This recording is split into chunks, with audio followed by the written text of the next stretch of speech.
Décidément, Paris-Bercy sourit aux Russes après Marat Safin, Nikolai Davydenko et Karen Khachanov. Voici Daniil Medvedev qui s'impose dans le Masters 1000 parisien. Retour sur cette finale.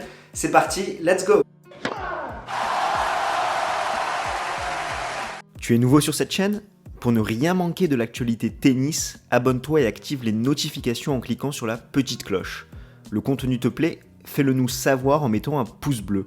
De plus, si tu souhaites prolonger l'échange, tu peux nous suivre sur tous nos réseaux sociaux et rejoindre notre Discord.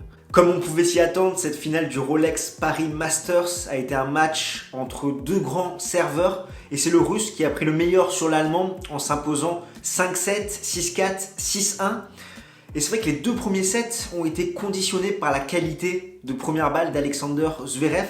S'il était en mesure d'avoir un haut pourcentage de première balle, d'être en réussite derrière pour justement un petit peu sécuriser et pallier ses lacunes sur seconde balle. Ça a été le cas dans le premier set où il tourne à 83% de première balle, 83% de réussite derrière. Et le Russe n'a rien pu faire, n'a pas pu se procurer la moindre occasion de break et les 33% de points gagnés derrière seconde balle n'y ont rien fait.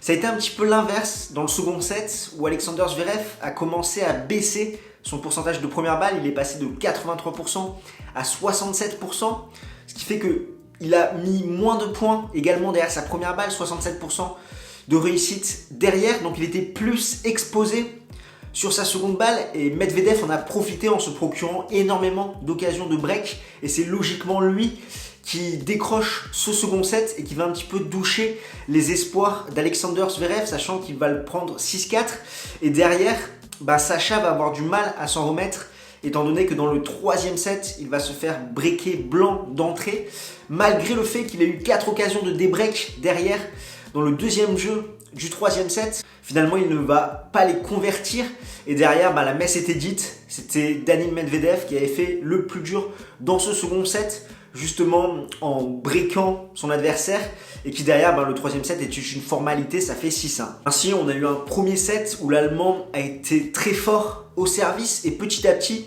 il a dégradé sa qualité de première balle, il a commis plus de fautes à l'échange et Medvedev en a profité. Ainsi Medvedev met fin à la série de 12 victoires consécutives d'Alexander Zverev, sachant que l'Allemand s'était imposé coup sur coup dans les tournois de Cologne. Et bien que le bilan soit défavorable dans les confrontations pour le Russe, je pense qu'il a toutes les armes pour que Alexander Zverev soit un bon match-up pour lui, étant donné qu'il permet de mettre en lumière un petit peu les lacunes adverses. Je rappelle que Daniil Medvedev retourne très bien, ce qui fait qu'il va remettre en jeu plusieurs premières balles et derrière il va pouvoir un petit peu créer de la tension sur les services adverses pour justement mettre en avant les lacunes sur seconde balle de Alexander Zverev et s'engouffrer dedans.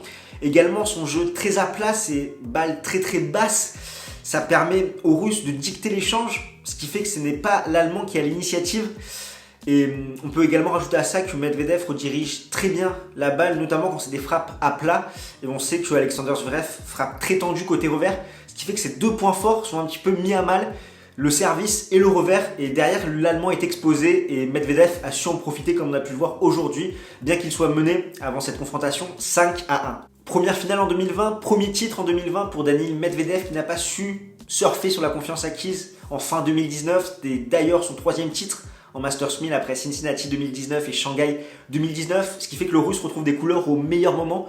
Je rappelle que le dernier tournoi de l'année arrive, le rendez-vous des maîtres, les ATP Finals, et en plus il retrouve des couleurs sur une surface qui va parfaitement à son jeu avec un rebond très bas, lui qui on le connaît a des frappes très tendues, très basses et justement ça permet un petit peu de mettre en avant ses qualités sur cette surface. Et bien sûr, les deux joueurs, que ce soit Alexander Zverev ou Daniil Medvedev, seront attendus au tournant aux ATP Finals dans une semaine.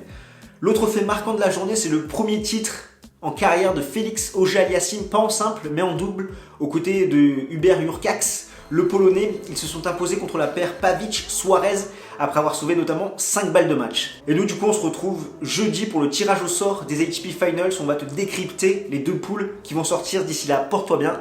Ciao tout le monde.